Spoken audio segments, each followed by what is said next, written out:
Mr. Li Shan, Chairman of Business China, board members and Business China team, my parliamentary colleagues and cabinet colleagues, excellencies, ladies and gentlemen, good morning to all of you. It is indeed my great pleasure to join you at the 16th edition of the FutureChina Global Forum organized by Business China. The theme of this year's event, The World in Flux, Challenges and Opportunities, aptly reflects the current state of the world. And the sessions later today cover many of these shifts, including the rise of ASEAN, China's economic and policy transformation, and the advancement of AI. But I would like to take this time to look back on 35 years of Singapore-China relations, how the global economy has changed during this period, and outline how we can sustain an open, rules-based global economy in a more contested world. This year, Singapore and China commemorate 35 years of diplomatic relations between our countries. When Singapore and China established diplomatic relations in 1990, the world was entering a new phase. The Cold War was drawing to a close, and China was embarking on a path of reform and opening up. Singapore was positioning itself as a global hub. Our relations have grown significantly since then. Since 2013, China has been Singapore's largest goods trading partner.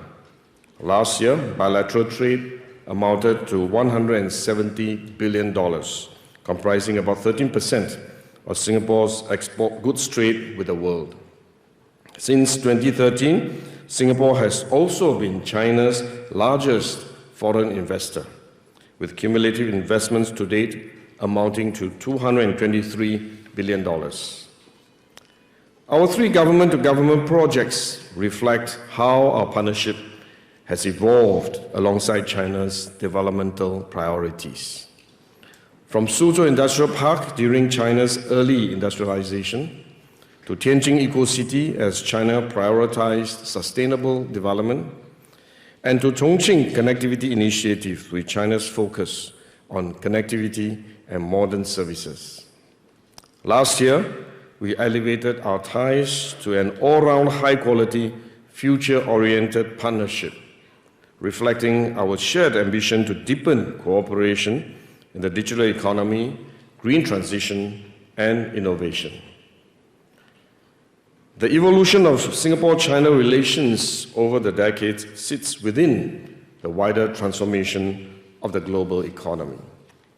In 1995, the World Trade Organization was formed with 76 members. Today, it counts over 160 members, covering 98% of global trade. The rules it enshrined, such as non-discrimination, transparency, and binding dispute settlement, gave governments and businesses confidence and certainty that global trade will be governed by rules. The results have been notable. Between 1990 and 2017, global GDP nearly tripled, while developing countries' share of exports doubled from 16% to 30%. More than 1 billion people were lifted out of poverty, the fastest reduction in human history. Trade has benefited not only developing nations, but also advanced economies. Take US, for example. Through global supply chains and outsourcing, consumers in the US benefited from more goods at lower prices. Trade has also catalyzed foreign investment into the US and allowed US-based producers to access foreign markets.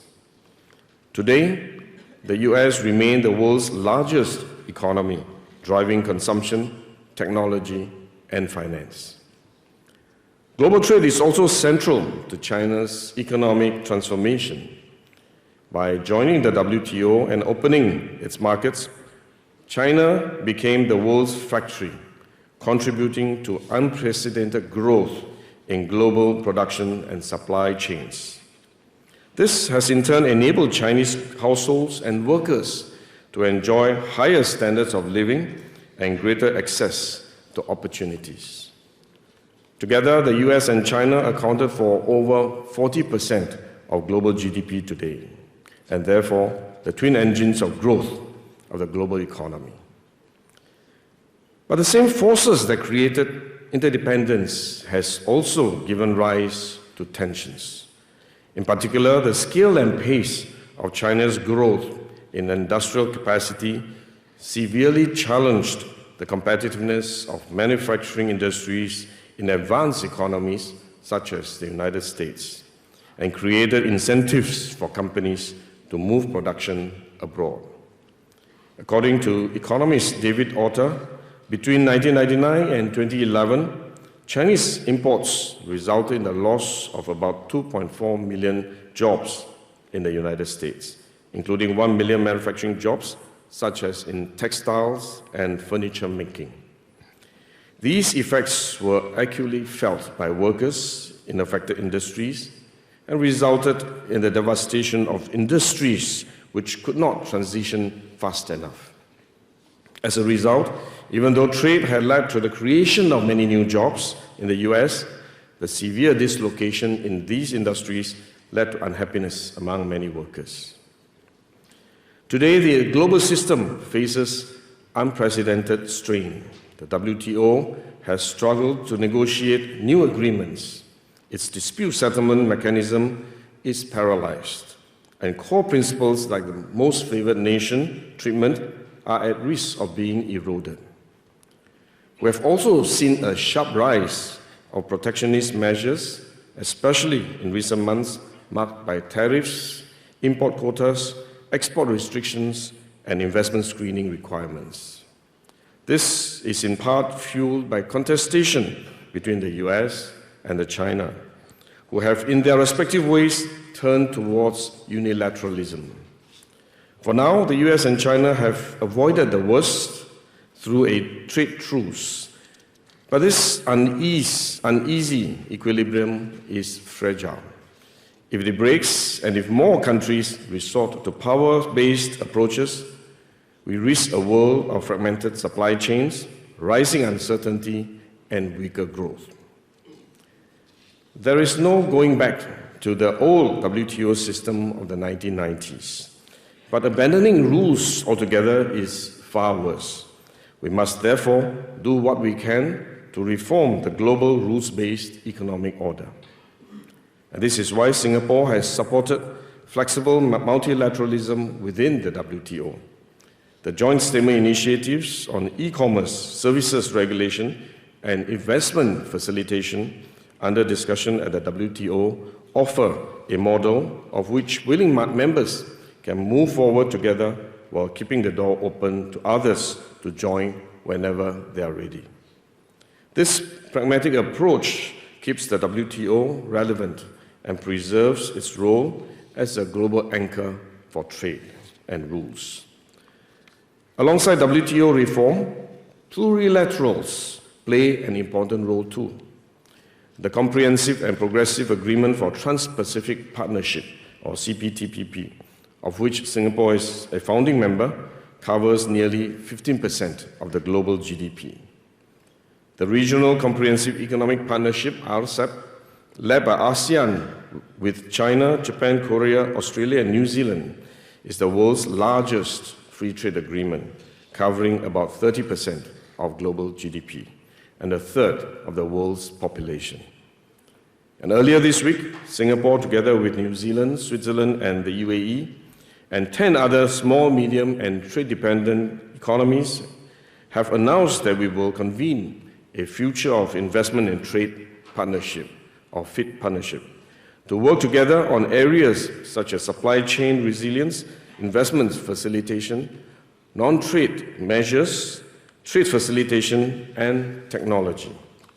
These plurilaterals are not replacements for the WTO, but they are pathfinders towards a more inclusive and flexible framework for the global economy. They can pioneer rules on new issues and create benchmarks for future convergence and adoption. And together with WTO reform, They help sustain a global economic order anchored in rules, even if in more flexible and diverse forms. At the same time, we must also evolve the rules to be relevant for the current realities as well as future economy. This includes new frameworks for digital trade and data governance, especially with the growing importance of the digital economy. Coordinated standards for the green transition so as to support the growth of green economies, including carbon markets, green and transition finance, and trade in clean technologies.